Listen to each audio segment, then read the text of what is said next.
Reading. It's something people lie and say they do, I suspect, to get laid. I wouldn't know. Here's what I do know.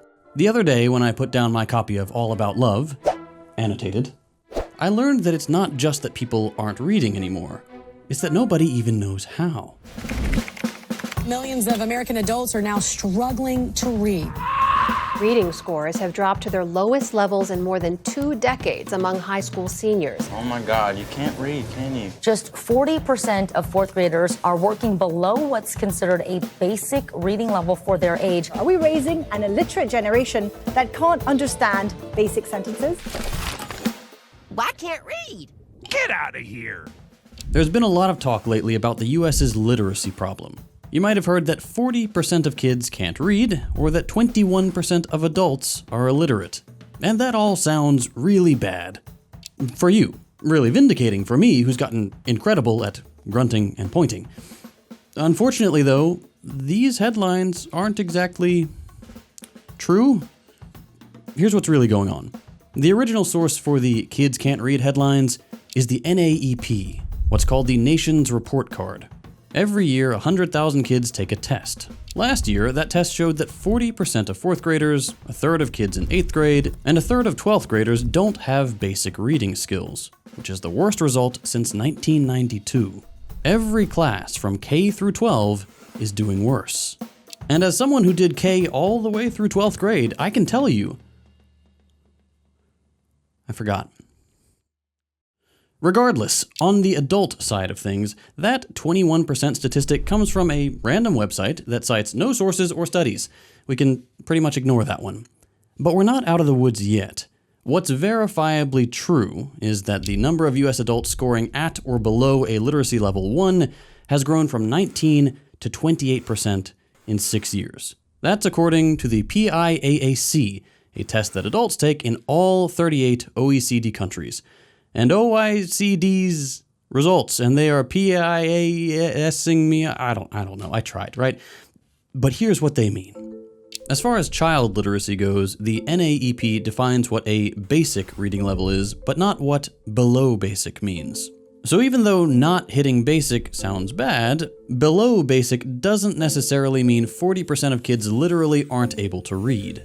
Based on other studies, it's probably more that they're not as fluent or as fast readers, or necessarily able to make inferences from the text as easily as the rest of their classmates.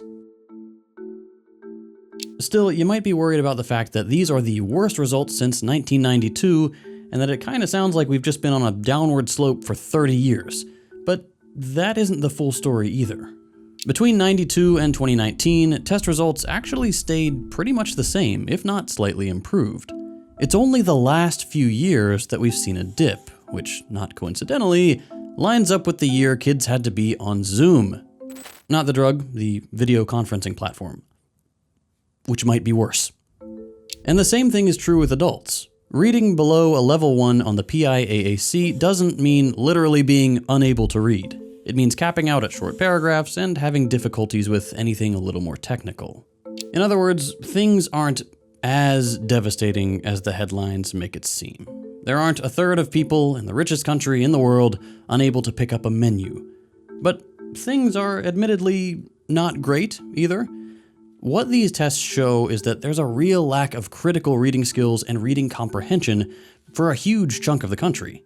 And that has serious consequences. Not being functionally literate makes things like getting medical care harder.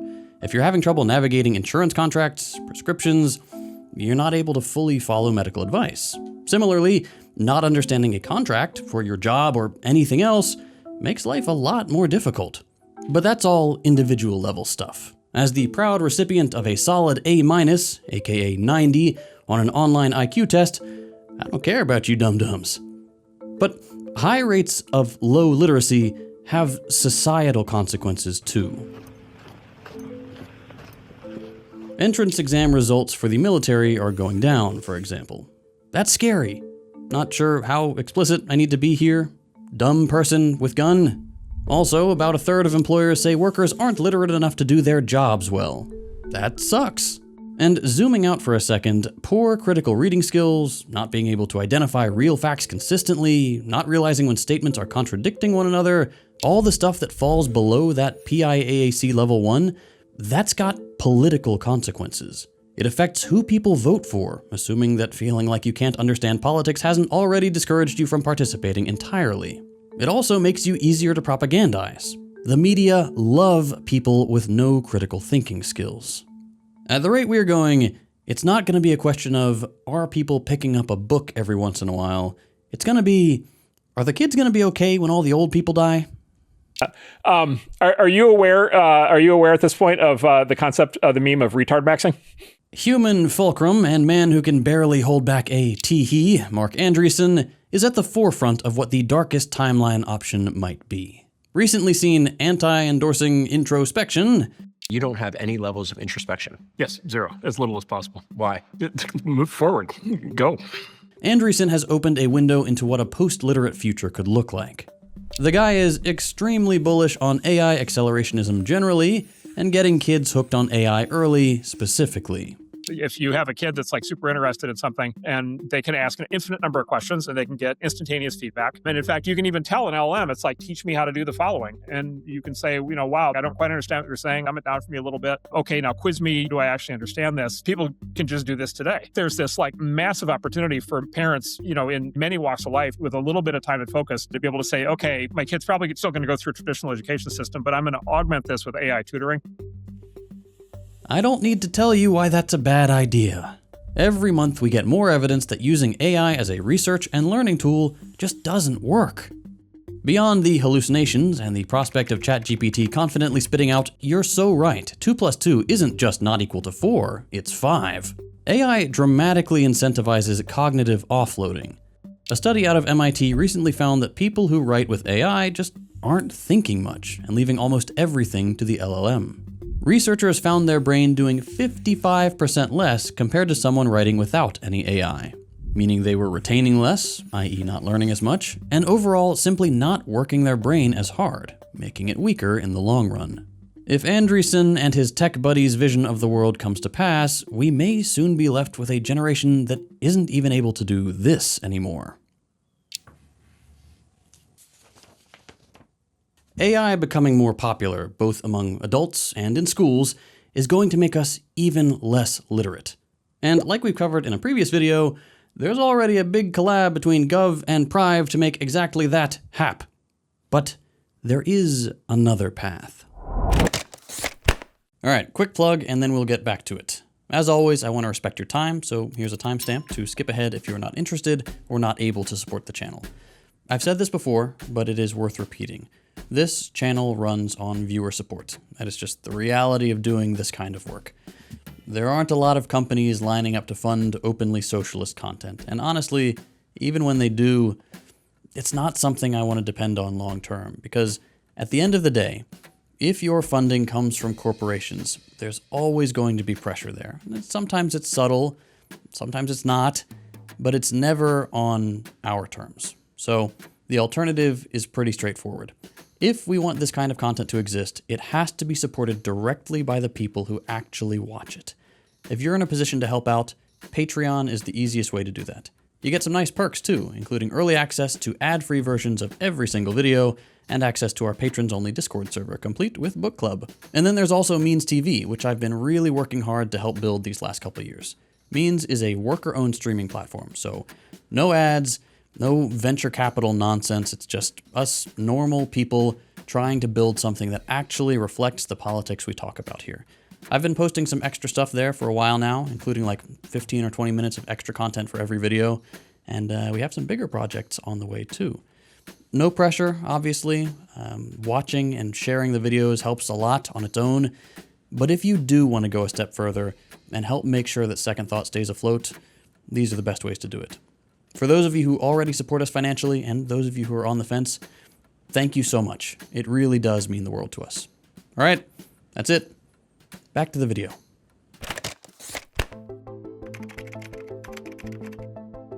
In 2013, Mississippi was ranked 49th in the US on the NAEP for literacy. But in 2024, it tied for 9th and became one of only 3 states in the country who didn't get the COVID slump and actually did better than before the pandemic. Experts have called this the Mississippi Miracle, which is cool, but it does mean we need a new name for when someone escapes Mississippi now. Here's how they did it. In 2013, Mississippi passed the Literacy-Based Promotion Act. The LBPA did a lot of things simultaneously.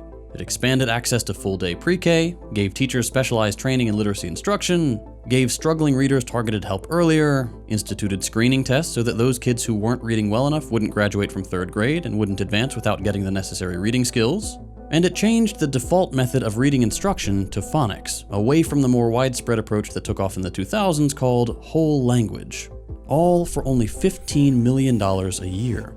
Barely anything in the state's multi-billion-dollar budget. And a lot of other states have looked into this in the last 10 years and drawn up their own legislation to try to match the LBPA. In 2025, about 40 states had laws mandating evidence-based methods for teaching reading, meaning stepping away from whole language, where kids learn to read through context clues, and towards phonics, where kids learn to sound things out. And while phonics is a better way to learn, pinning the miracle on phonics alone misses the mark, and it's why not everybody has matched Mississippi.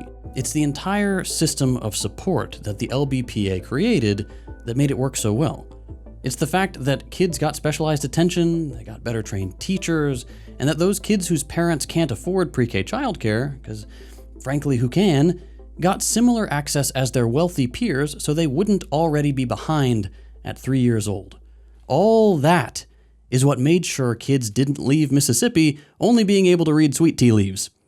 This gets to the last bit of the literacy problem we haven't really talked about. As with everything in this country, capitalism and inequality is a huge part of the story. Poorer kids simply rarely have access to the same quality of education as wealthy kids unless there's a specific public effort made to even things out. The private sector cares not one shit for those who don't pay. And that means that nationally, the gap in reading scores for kids who grow up poor and those who don't is huge. With the worst part of that being that as time goes on, the gap gets bigger. If we look at that graph again, kids in the top 90th percentile of results kept roughly the same score over 30 years.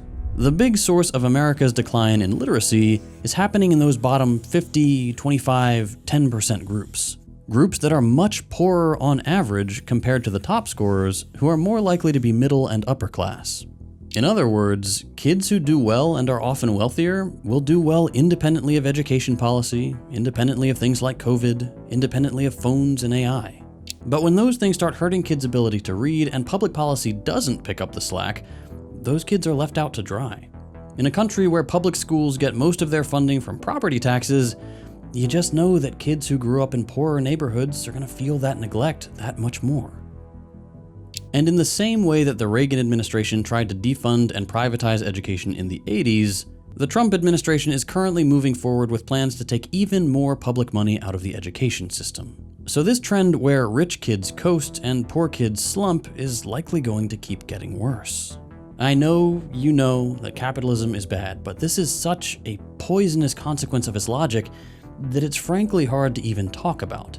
Capitalists are willing to sacrifice a third of the population who could grow up to be well-rounded, critically thinking adults who will be doing essential work, who should be full-fledged members of society, because it's simply more convenient to give their kids priority and turn yours into a business opportunity. The rich and powerful and literate, mind you, know that it's in their best interest to keep us poor and powerless and illiterate. Now, it's not a conspiracy, it's just the logic of the system they benefit from. We can make sure this doesn't happen, but it's gonna be a lot of work. And we should not forget that they were willing to leave all our kids behind for the sake of their wallets.